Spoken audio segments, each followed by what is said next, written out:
Anyway, something pretty scary happened just now. The socket to this heater melted. What happened was, we were noticing this weird smell in the room. And my mom suspected it is the heat itself, like it might have been dirty or something like that. It's a Delonghi heater, by the way, if you're wondering. But turned out to be the plug.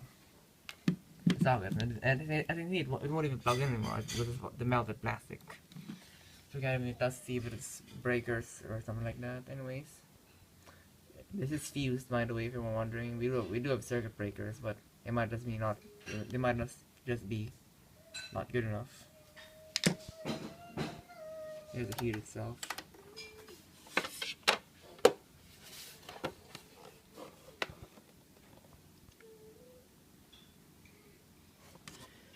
Anyways, you got a 30 amp fuse in there, and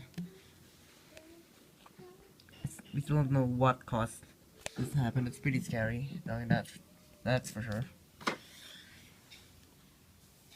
If anyone has any suggestions, please let me know. We might have an electrician tell me to check. But yeah. Anyways, I have it. The thing is, my mom noticed a smell coming from this plug this morning. So the only difference that's happened is that we got a new heater, a strong one out there. You can see it. It's pretty big as well.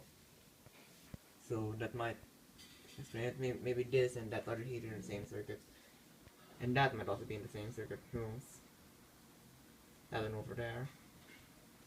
Anyways, if anyone knows what's causing this, please let me know. But it's so. Anyways, you have it. Thanks for watching.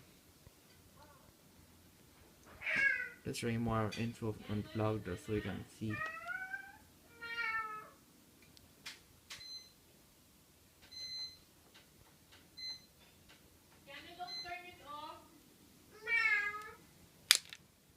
Anyways, you have it. Thanks for watching.